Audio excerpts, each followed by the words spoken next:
some of those no's will become yeses because suddenly the fear of missing out kicks in for the FOMO. Welcome to Aha Moments with me, Kobi Omenaka. I'm at my most stressed where I haven't given myself space and I'm trying to like work.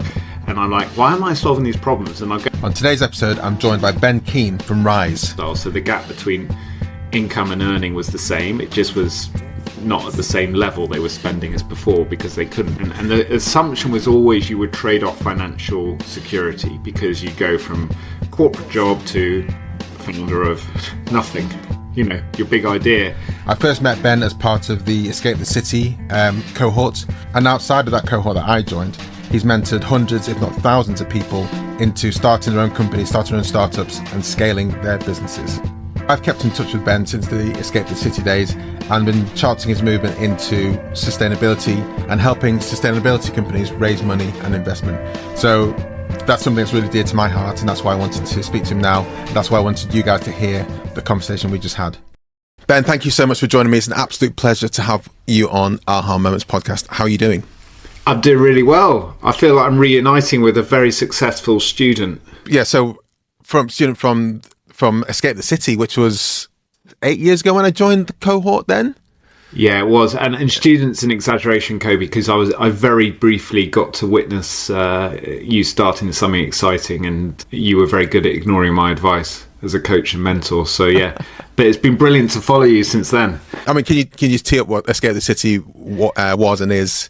Does it still well, it's changed like many things. But Escape the City started in around 2011, and it was two. I didn't start the business, but it was two management consultants, Rob and Dom, who was sort of sitting in their corporate office in their sort of late 20s, going, "Hold on, why do we feel so unfulfilled?" Frustrated, conflicted about we want to go on big adventures, we want to start meaningful businesses, we want to be entrepreneurial. Where's the organisation, the community that's going to help us do this? And they also felt guilty because obviously they were in a privileged career, but they knew in their sort of hearts and their identities that this wasn't for them. So they were like, we need to escape the city, and that's what Dom wrote, Rob, with a little picture of the escape key on the keyboard, running away. We need to escape. And so it wasn't leaving the physical city of London. In their case, it was the mental escape and the career escape and the transition. So they started a newsletter, which was a really good lesson for me, was how to create a community from a newsletter. This was 15 years ago now, but essentially top 10 escapes, which were exciting jobs in the world, in your inbox every Monday morning, which is still going. They've done it every week for 15 years. Amazing. And they built a big audience as a result of that. And even if you love your work like we do, you follow that newsletter because it's just an interesting thing to receive. Like what exciting jobs are there in the world today, from running ecotourism resorts on islands to start new AI business. So that's how it started. Then they realized that a lot, matching these exciting jobs with people who hated their work or wanted to move careers was really hard. It's like a silver bullet, right? It's really hard to catch because it's a big transition. Yeah. As you know, you're going from it's an identity shift, it's a skill shift, it's a financial shift, although not as much as people sometimes think, but it can be. It's all these different things going on, and that takes time. It's not just like changing jobs overnight. So we started running events, then workshops, then weekends, and then it turned into these accelerator programs, which we called the Escape School, which was basically getting initially we ran it out of this sort of dingy co-working space behind the Bank of England, which you probably remember, and we sort of scoop up these unfulfilled professionals off the street and go, come in here for some therapy and like quit your job. So it wasn't a cult, but there were definitely some fun moments where it'd be like, and this person, we get people to stand up, you might remember this, and say, yeah, so I want to quit my really well-paid job and safe career, and everyone would be like, yeah. And then they do it. They were definitely. And then we managed to persuade people to pay us to do it. Yeah, I mean, it's definitely full of high flyers in the cohorts that the quote unquote high flyers, but also, like I say, the unfulfilled side of things. And I don't think we weren't in a dingy place. We were in the work life. But we graduated to a smarter co-working space. Yeah. Nice and shiny place. I can't remember, near Farringdon maybe? I can't quite remember. That's right. In fact, I'm going back there for a Rebel Book Club, not the same venue, but Work Life, Clerkenwell. Yeah. Next month. So yeah, that was Escape the City, and it was really fun. And we had about 5,000 people go through these two core programs. One was around the career crazy. change, and one was around startups. Yeah.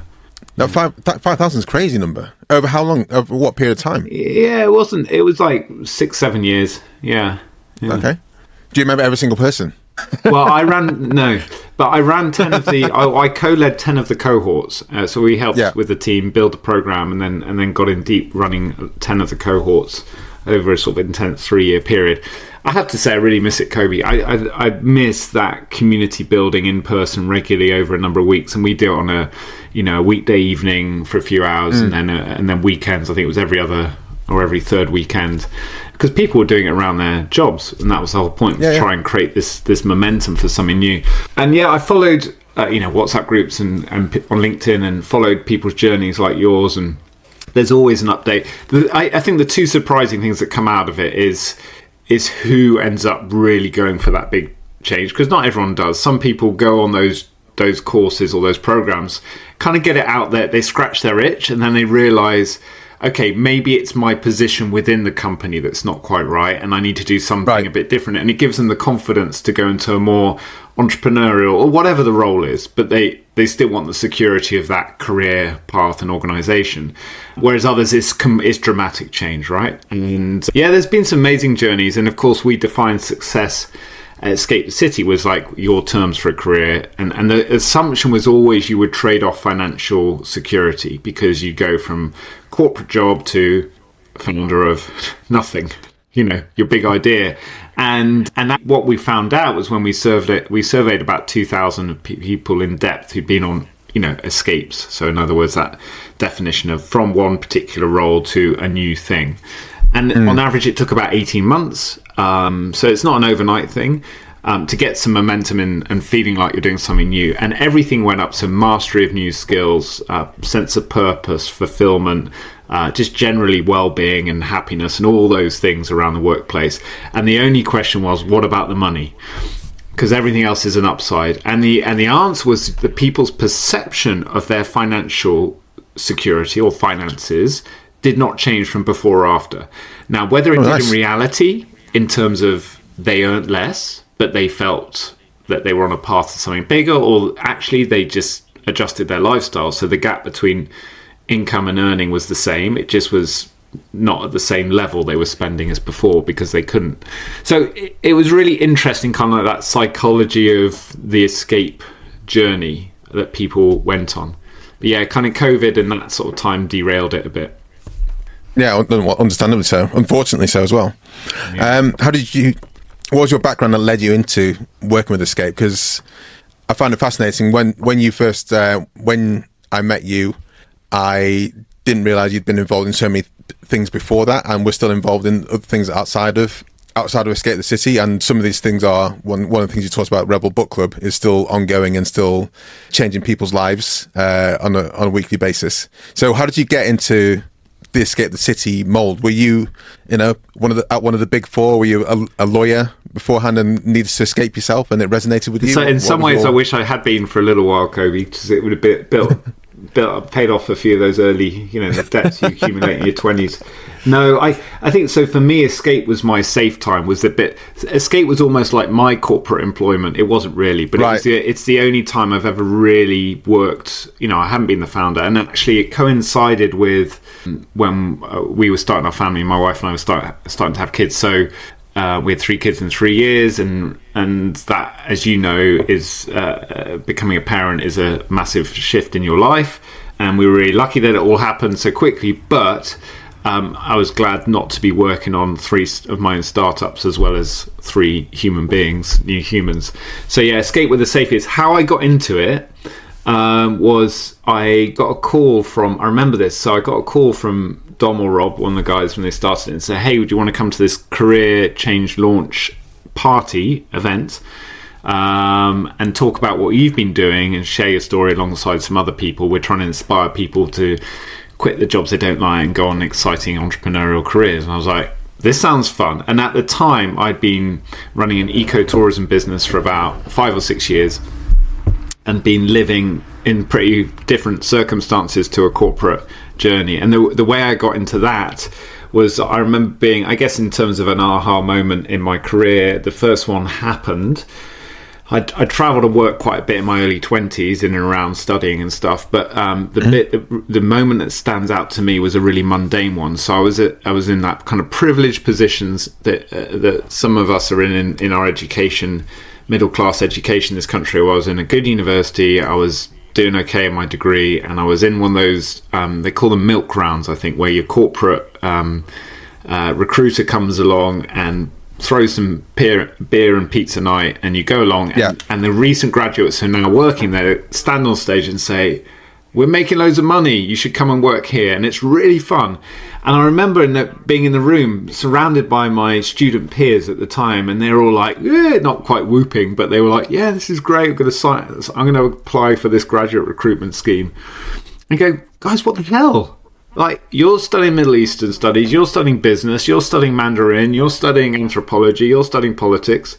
You're all super interesting people. Why are you applying for a job that's going to be selling, tampons and Pringles? And they were like, no, Ben, you're being naive. This is what we do. We go and study for a few years, stuff we're into, and we have fun, and then we go and do a graduate recruitment scheme, and we set ourselves up. I say, yeah, but the jobs sound... Do you really want to do that? And all you just heard was someone talking about how much money they're making. I get real, this is how it works. Anyway, I reacted badly to this offer of a whatever opportunity.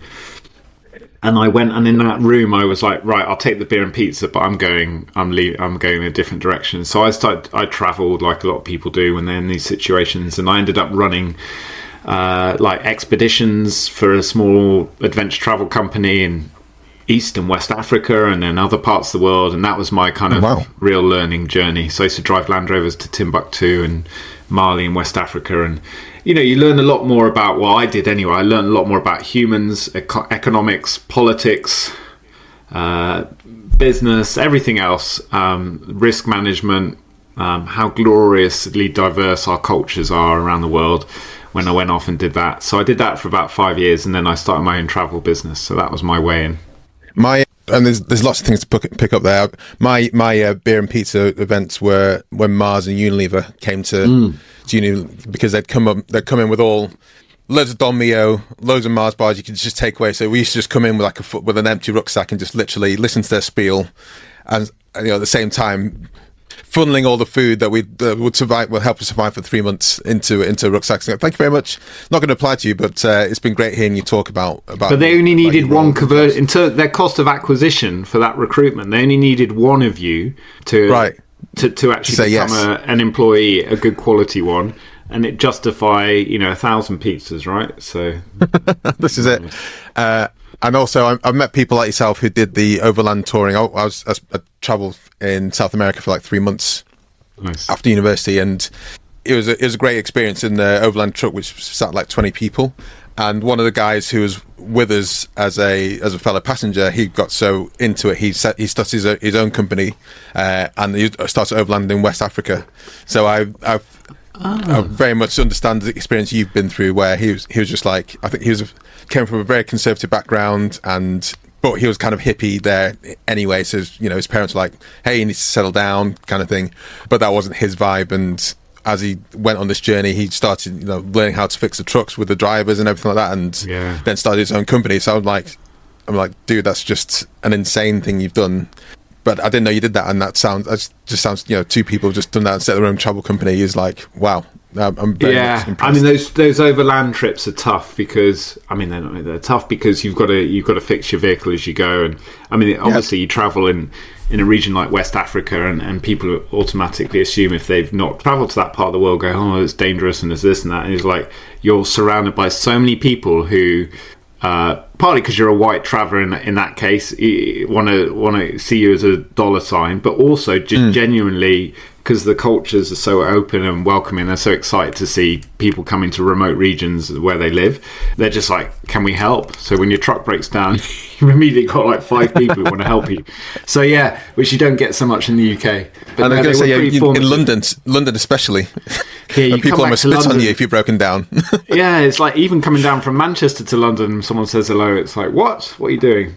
So yeah, that brought me back to London, or I came back to London from Well, it then started this ecotourism business, and that's how I met the Escape the City guys. One of the businesses, and this is, I don't know, we're leaning a bit on kids here. One of the businesses you talked about was the one where like a kid's shoe exchange. Because as a non-parent at the time, you're explaining this, I was like, can you just, I don't know why this is a thing. But now as a parent of just one kid, I just think, wow, that's just a lot of wastage for something. You're buying something that's going to expire, but can be used by other people within days, weeks, and it's just such a waste. And I just feel there's a better thing to that. And I think this business really gives insight into how your brain works and how your path and journey was. So can you explain a bit about that? I mean, does it still exist? Now, I never went beyond the kind of research or customer development stage. But the pain point, the problem still exists, I think, quite clearly. So what I was, at the time when we were looking at this idea, it was around when we were on the Escape City courses. And what I was trying to get all of us to do on those programs was move from this mindset of like, I've got a big idea, I'm going to do loads of research, write the business plan the old way, to like, just start doing, just start building, just start talking to customers. And this particular pain point, I just had my first daughter, and I was like, I was going to the high street to buy a pair of shoes for her, and I was like, this is a broken customer experience. You kind of, there's only one shop. We know which one it is. The price, it's really expensive, and I'm like a middle class person here, and it seems expensive to me. So how there must be a lot of families really struggling with footwear. They grow out of their shoes like really, really fast because they're children, and the choice isn't great. And I was like, what? Surely there's like secondhand. Where's the Airbnb for shoes? Where's the, what is out there? And I couldn't really find it. Of course, there's secondhand, but like that really work for your children. Where's the shoe that grows with your child's foot? There must be things like this out there. Anyway, so I did some customer research, which was essentially a type form.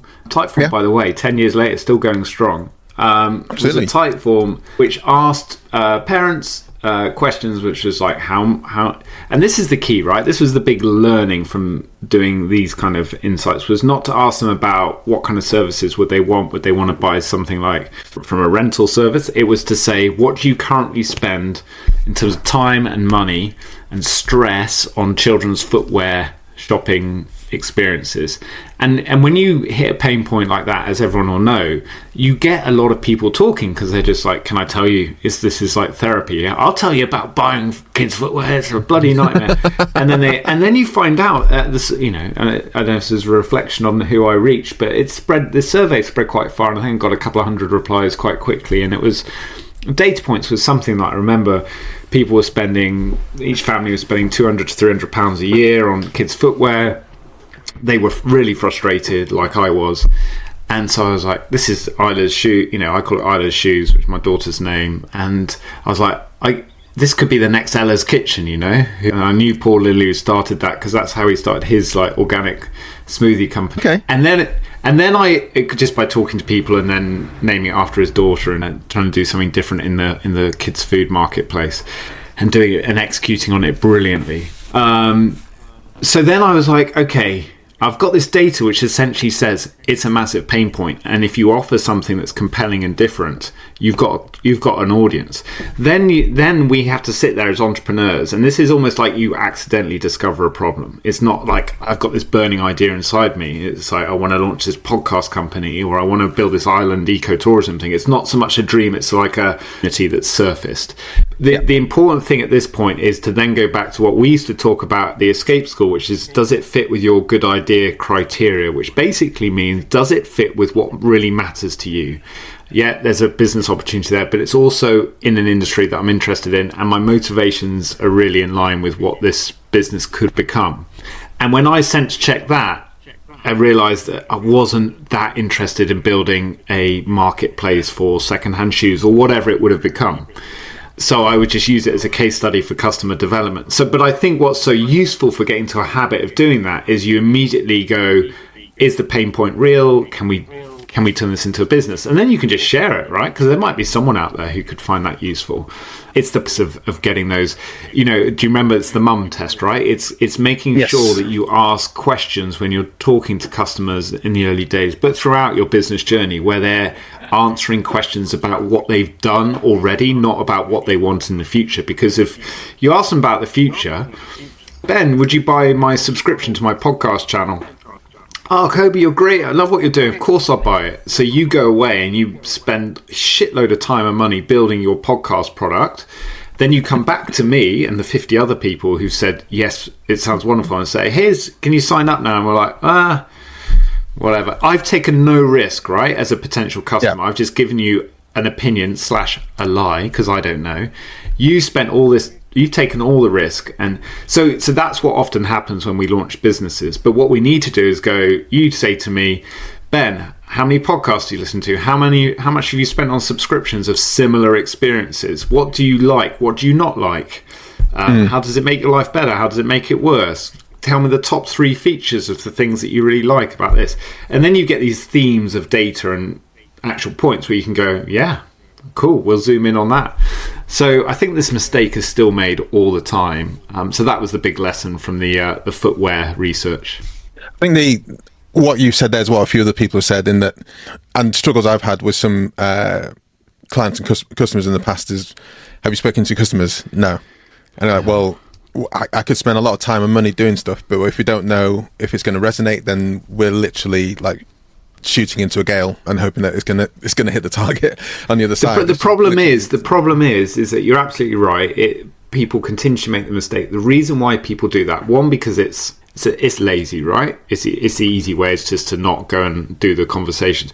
But secondly, there are case studies and sort of stories. They're more myths, I think, where people have gone. You take the Henry Ford example. Oh, if we'd asked people what they wanted, we would have had more horses. We wouldn't have built a car. So that kind of vision, when people's egos get carried away and I've got a vision, and we're all encouraged to build our visions, right? And the visions don't depend on what anyone thinks, because they don't know. I've seen the future, they haven't, and I'm going to build it for them. Okay, but I bet you every great visionary, from Henry Ford to Steve Jobs and whoever else you admire now, they had great customer insight, and I bet they were really good at talking to customers. Yeah, 100%. And the second thing you pulled on, yes, because I know people who have launched their businesses based on Excel spreadsheets and type forms, and you often don't need the MVP or all that time or sunk cost or sunk time into building that first volume of product. It is speaking to people and doing it as simple as you can do. And there might be a way. One term I love is concierging. So you provide the service, even though it's like you doing it yourself, but just checking the process does work, even if it's for. You start with one customer, maybe expand to 10 people before you actually realize that is there something that's actually being solved here before you go out and employ loads of people to build the thing. But a simple spreadsheet has launched quite a few successful apps where they just built it. They didn't know much about Excel or Google Sheets at the time, but they just kind of kept a track of things, slowly worked out how spreadsheets worked, and were able to like cobble things together on their on the kitchen table. I find that super fascinating, and that's one thing you kind of kept going back on about on Escape the City. Of course, is like, strip it down, guys, to like the bare bones. You don't want to spend so much time, don't want to spend so much effort to find that you're going in the wrong direction. Yeah, totally. And sometimes it's a mix, right? Some things you want to go, I'm going to do on instinct, I'm going to do regardless of what the market tells me because I believe in it or it feels right. That's fine, but I think as entrepreneurs, that's almost like our default setting. So to focus good practice on, you're talking this morning about your sugar intake, right? To focus I'm going to focus really hard on not taking sugar, even though I know I need some in my life. Whereas I'm going to focus really hard on talking to customers because that will guide so much. And you can then choose to ignore what they say, right, and go off in a different direction. But at least you've got that. At least you've got that data. I guess the interesting question now is, AI agents. So if I was building a startup course today, Escape the City course, or we were putting something together between us, and we've got this toolkit now, which is essentially, you've got something that can help build a product almost straight away, and the expectation is shifting as a result of that. What does that do to the idea of an MVP or a value proposition, a first version? Because I feel like it's just going to, we're going to talk to customers, but we've got to do it in an authentic way. There's going to be a lot of people going to be looking out for, am I being spoken to by an AI or a bot? Am I being sold to by an AI or a bot, or is there humans around this? And we're in this sort of interesting period where there's a lot of excitement around, look how much time and money we can save by using AI agents and tools, versus what does the market really need help with, which are kind of fundamentals. Yeah, so it's an interesting time creatively, and I also think it's quite messy as well. The first time I heard about you specifically, even though randomly it's from the same person, he used to go to Rebel Book Club and Escape the City as well, but I never tied you two as one of the kind of main protagonists inside it, was Rebel Book Club. And can you give me the background behind that? Because that's still going, isn't that? Still going strong. And one thing you post about on LinkedIn specifically is how many people, they're reading different books, and it's just something that could also persist during the pandemic. So it's a great thing to keep on going. It survived the pandemic, yeah. So you've got, I can see a bookshelf behind you. Yeah. It's dominated by a lot of retro sci-fi memorabilia, which I like, but it's also got a few books on there. So and I've got a lot of books behind me, but I'm not showing off there. This is our actual Rebel Book Club books. They're real, nice. like books we've actually read as a club over the last decade now. So Rebel Book Club started because I was in this is so startup cliche. I was in a co-working space made out of bamboo in Ubud in Bali in Indonesia. We're drinking a green juice. Monkeys were climbing through, and we're all on our MacBook. I'm going to come up with the next thing. I didn't become a drop shipping tosser. I never went that far. Maybe would have made. Is that what a lot of people there were doing? It was around that time. This was 2015. Yeah, it was around that time. There was a lot of people in there just going, I'm going to drop ship whatever it was around the world, because it was that plug and play time between Amazon and other. So you could be the man in the middle with a little whatever social channel and sell shit to anyone. I was like, this is peak consumer. This is consumerism on steroids. It's mad. Anyway, we had a little community there of people focusing more on sort of sustainability startups. That was my space, and there was one guy there also called Ben, and we basically realized we both suffered from what the Japanese call this sort of very 21st century problem called sonduku, which is sonduku means the growing pile of books that you have either on your shelf or on your bedside table or on your Kindle, that you're kind of like your to be read pile. And this is, for curious minds, this is a really difficult problem. One of the great problems of our modern world is like, I keep buying these damn books and I'm not reading them. Or I'm getting to chapter 3, and because it's like, it's kind of contemporary non-fiction, and then I've got another podcast to listen to. I've got another, the amount of information we're consuming is huge, and it's exciting, right? Because we can go in any direction we want at any time. Like cherry glass elevator for knowledge. We can go anywhere, anytime. We're not limited by the four walls of a library. So it's an incredible time for consumption of knowledge. It's a terrible time for like focus and discipline, because we can't cope, or at least the curious amongst us can't cope with all these shiny information things all over the place. So Rebel Book Club just came out that very simple thing of like, can we just get better at reading? Well, it wasn't a radical idea, but the reason we called it Rebel was like, one, can we finish a book? Like, that would be a great achievement that we've bought as a group. And two, can we turn whatever's useful in that book, whether it's big insight or whether it's practical action, can we turn them into like things that are cross from because what happens often in book club or kind of conversations about things going on in the world or knowledge, is people go, that's so interesting, I should do that, and then of course they don't because life gets in the way. So I was like, let's build a little action accountability group that's not quite as hardcore as an Escape the City startup group where you're really trying to launch a business. So we're not trying to do that with Rebel Book Club. We're trying to help people turn their learning into positive impact in their lives and work. So yeah, that's what we've been doing, and we started it in April 2015. with one theme, 3 books, members vote, so it's a membership subscription, and then we'd have a meet-up at the end of the month and a drink, and we do cocktail party in a classroom, and next month is our 10 years, 120 months in a row. Wow. So that's next. So this is April as we record this episode. Yeah, so this is our 10th anniversary right now. Yeah. So yeah, it's been a really nice small. It's not a big business, small business, fantastic community, and lots of great people and impact. How did it work over the pandemic? Did more people join as suddenly they weren't limited by the actual physical need to be in the same room as RBC, or how did it work?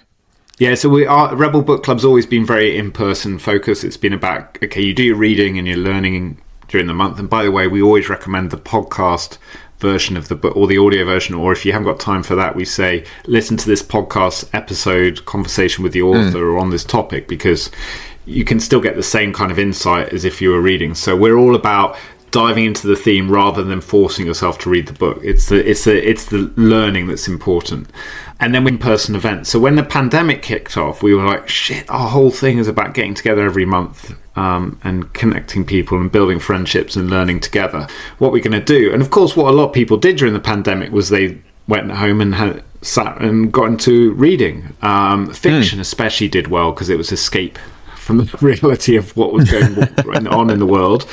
But, non-fiction too. And so we, in that moment where we switched to purely online events, we went from, so for a paid membership, we immediately gained a bunch of people, especially Americans. They were like, yeah, what's this Rebel Book Club? I'll join this, which was cool. We lost 20% of our membership overnight as well, because people were like, oh, really? Okay.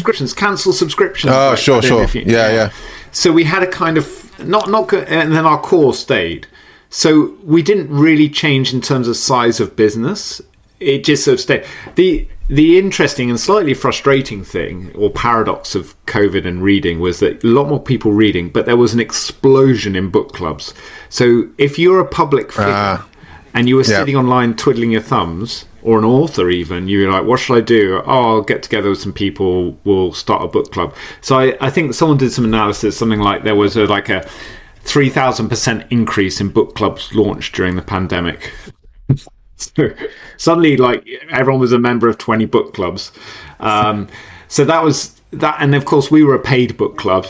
So that was but we got through it. And then we've come back, and now we run both in-person and online events every month. We're in person in about 10 cities, and online. We haven't quite unlocked the big growth that we'd like to do. But it's a great community, and the people are fantastic. Yeah. I mean, it's over the past few years, it's been a lot about community, building that community, and that I'm a lot more on LinkedIn, less on Instagram and Facebook as I used to be. But I'm also very aware that these things can just change on a sixpence, and a lot of people on LinkedIn now are saying about how much the algorithm is in their favor in the past few months compared to where it was this time last year, and you kind of think, okay, how do I hold that community? How do I hold these people who are interested in that same singular focus together and get everyone working together? I think that's something I'm trying to work on a lot. So can I share you a little strategy piece that I've learned and I've tried to package up? So I call this, and I've learned a lot from people like you and others who've built their own communities. So it's not just my own communities, but I see the same practice when it's replicated. I'm like, oh, this is just repeating the same kind of things, people who do this well. So this is under the sort of heading of tribe building, and by tribe, I mean someone, a leader has said, or a founder has said, I'm going to build this thing. I'm going to start this thing. Who's with me? Come with me. I'm going to say a new kind of book club. I'm going to start a new kind of podcast channel. And people are like, yeah, I'll join you. And off they go, and they try to build it. It has purpose. And you have these 5 R's of tribe building. But I'll give you the 2 that I think really matter. The 2 that really matter that we don't do enough of are, the first one is rituals. So rituals, obviously in indigenous communities, and in religious communities, rituals are, they're everywhere. They're kind of the symbolism and the identity. You go to church or synagogue or any kind of temple, and it's just like everything's rituals.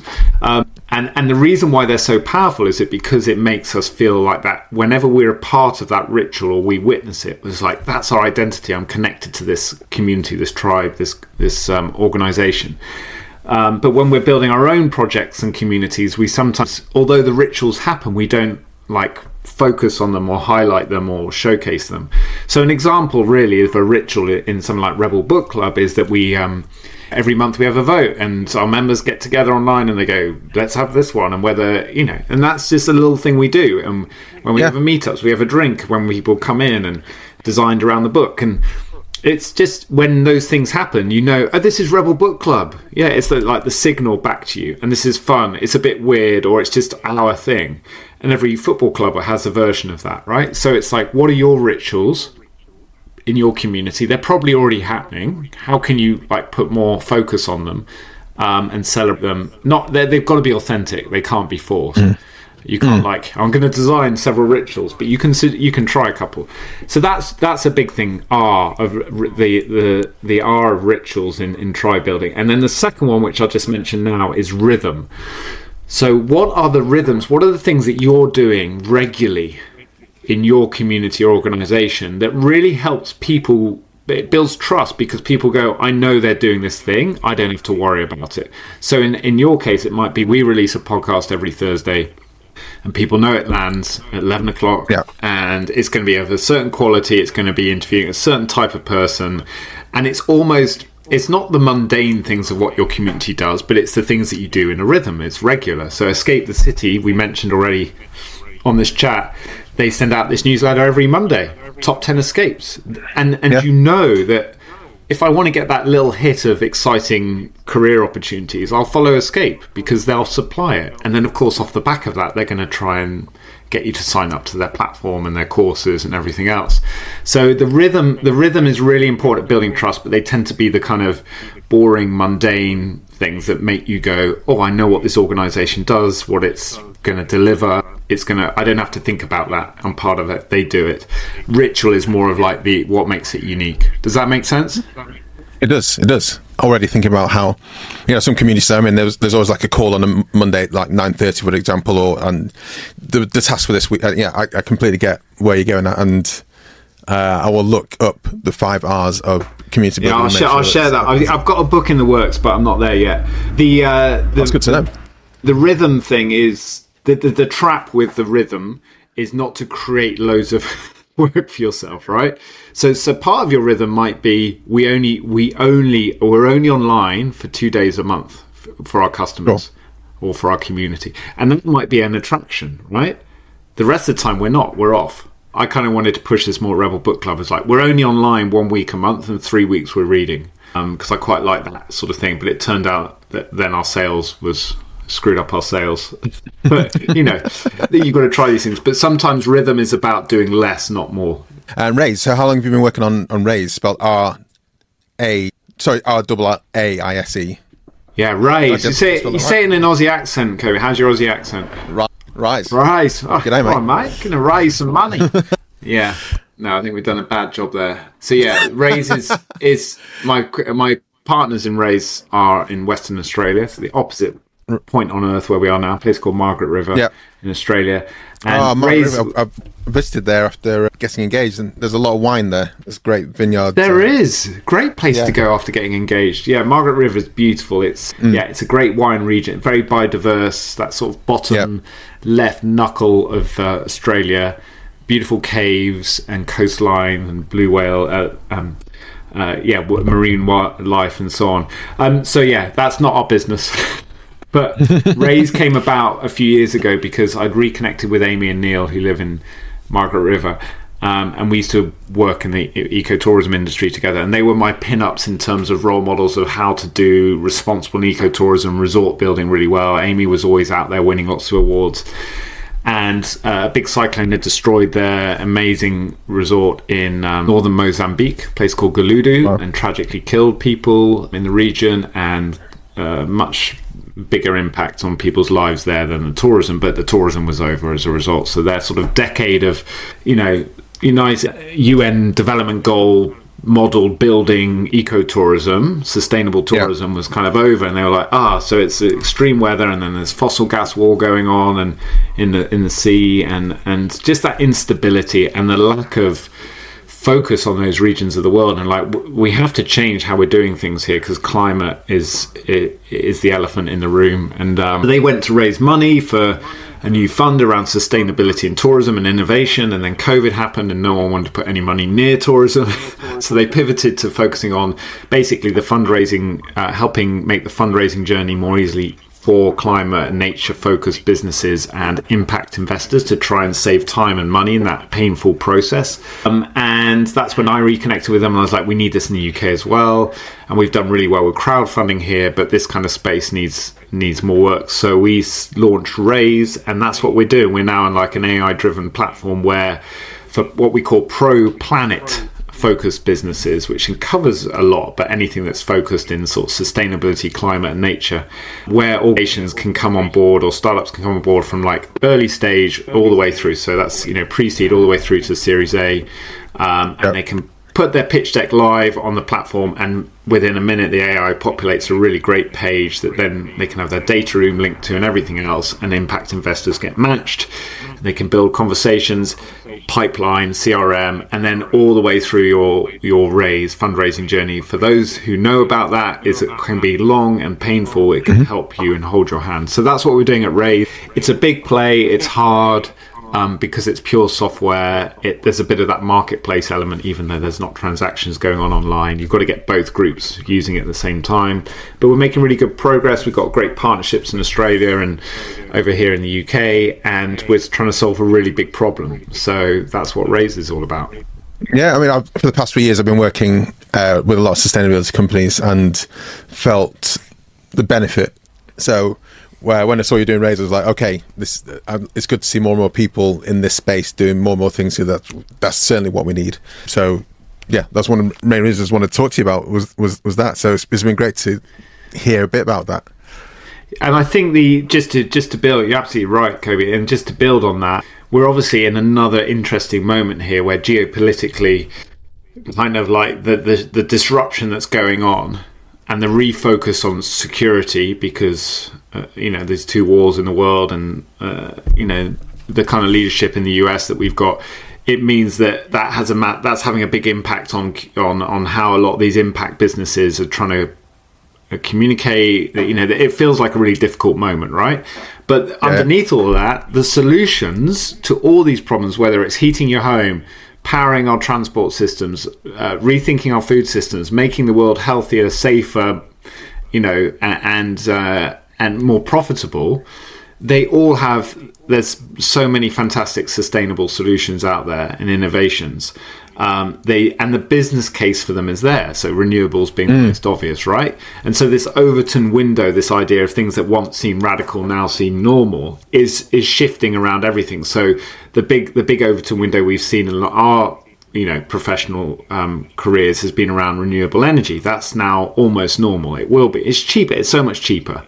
We just got to get there faster, and governments are being slow on it, but we'll get there. And the next Overton window will be on things like cultured, lab-grown meats, for example, which will become very normal. So it's a really, like, in terms of innovation and talent, and it's so exciting. It's just we're in this messy middle part at the moment, so we're trying to drive it from our corner of the world. So this podcast is called Aha Moment. It's got 3 questions to ask you related to that. It can obviously draw on anything in your past experience, in the first one particularly. So can you think of an aha moment for a product or service that you've worked on, or a company you've worked in, that was like the light bulb moment for your customers, and you're like, okay, we need to get them to that point as soon as possible? And how did you find out? How do you get people to that point to hook them in? Yeah, I'm just trying. There's a whole bunch. I'm gonna just briefly think. But one thing we keep hearing over and over again is that they say, "Oh yeah," and then all these people have said no. I've been pitching all these angels and all this sort of stuff, and then eventually they get one investor to say yes. However that's happened, and it's usually because they've had a long-term relationship, they've got lots of points, they've built trust with them, there's like any kind of marketing or comms or sales, and lots of points of trust, and then they say yes.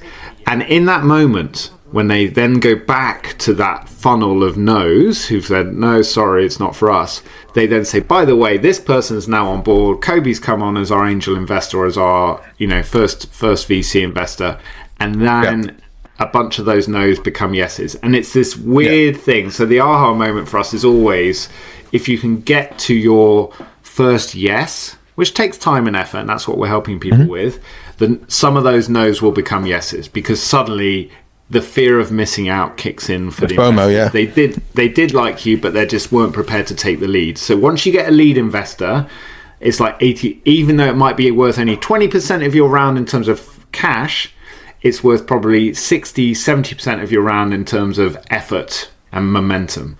So that's something we come across over and over again, and it's led a lot of our strategy. So it's getting people to make sure, even though they might feel it's an outsized effort on one person or one potential investor, that should unlock a lot of the other funnel. Get your first investor. Get your first investor, and that's hard, but get the right first investor. Get your first. It's a lot more influential than your first sale in a business. So your first sale in a business feels great, but your first investor in a round is game changing.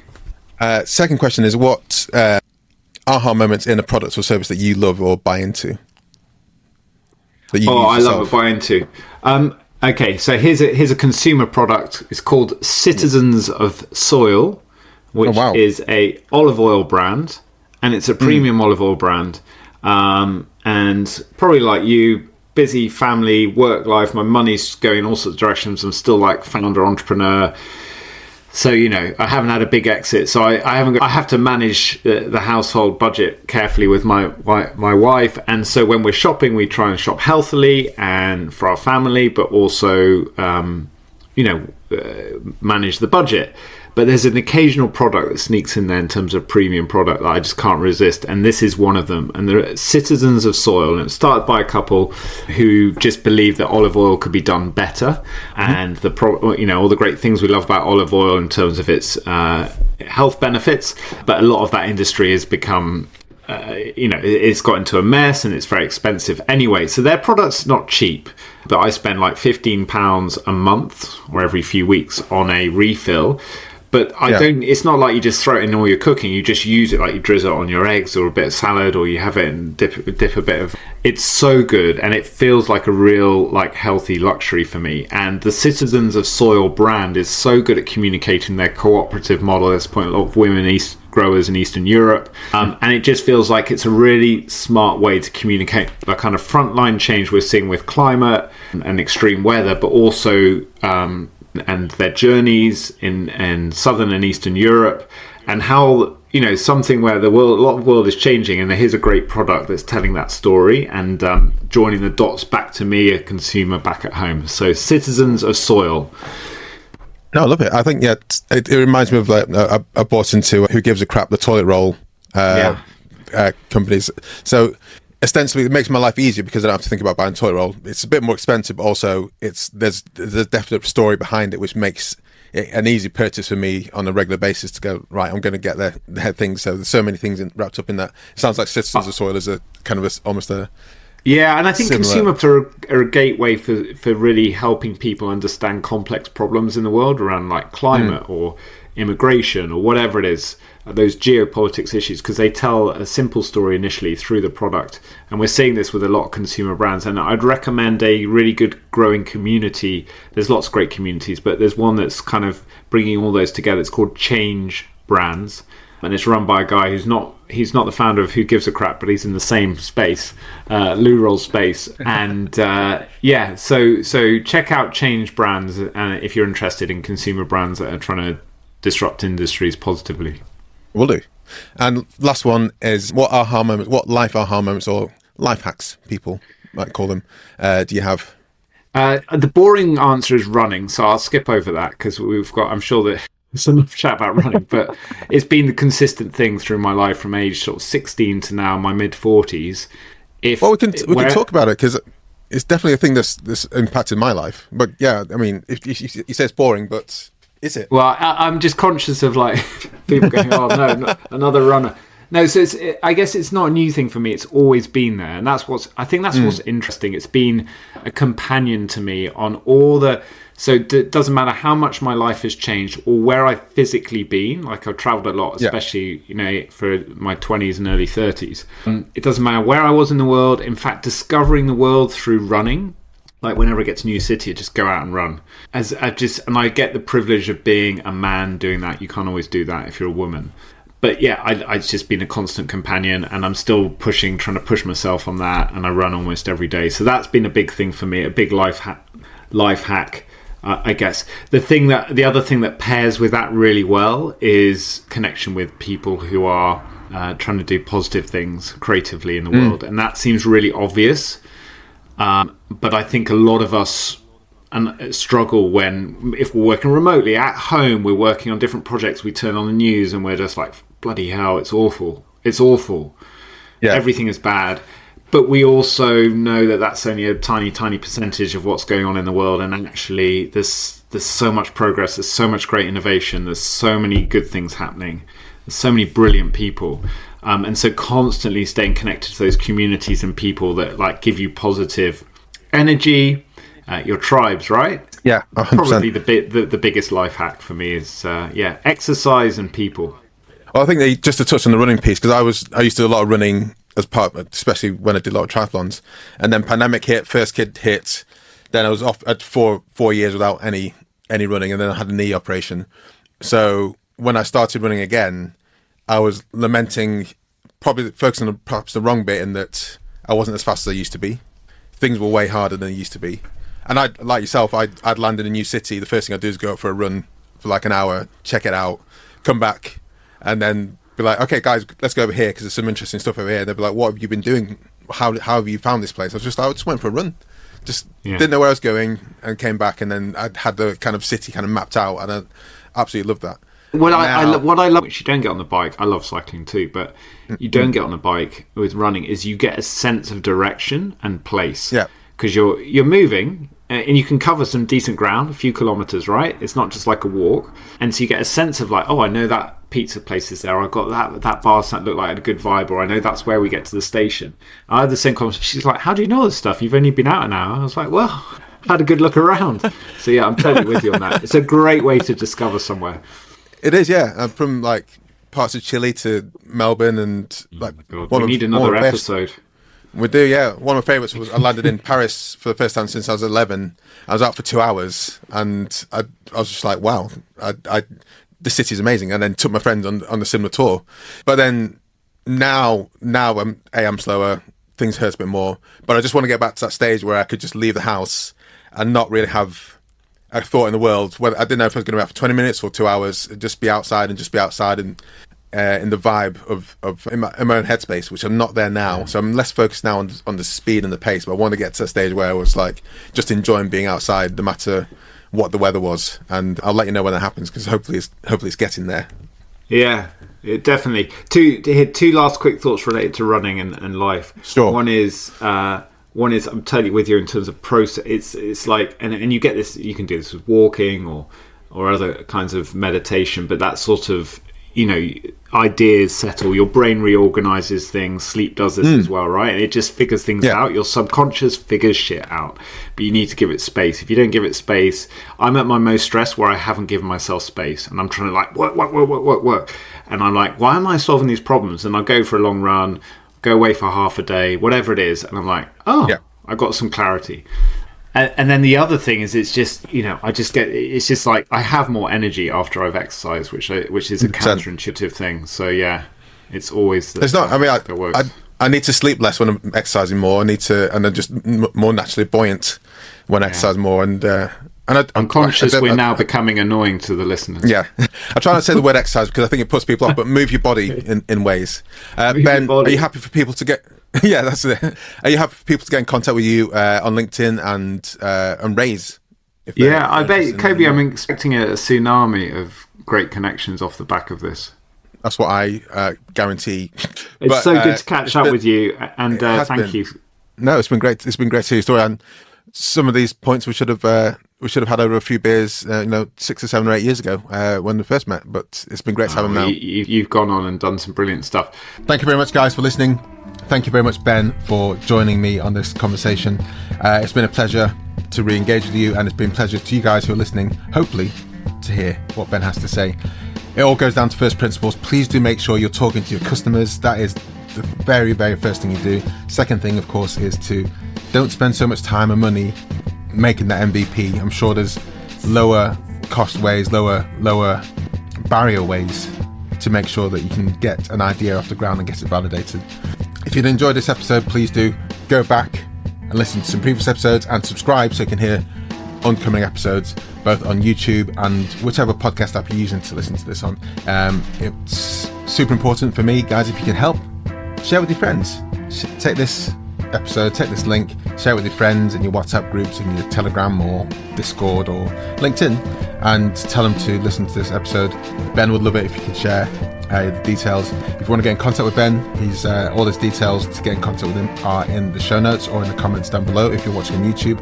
And finally, of course, do all the things that us podcasters and YouTubers ask you to do. Like, share with your friends, comment, subscribe, rate, review, and also make sure to see you in the next episode.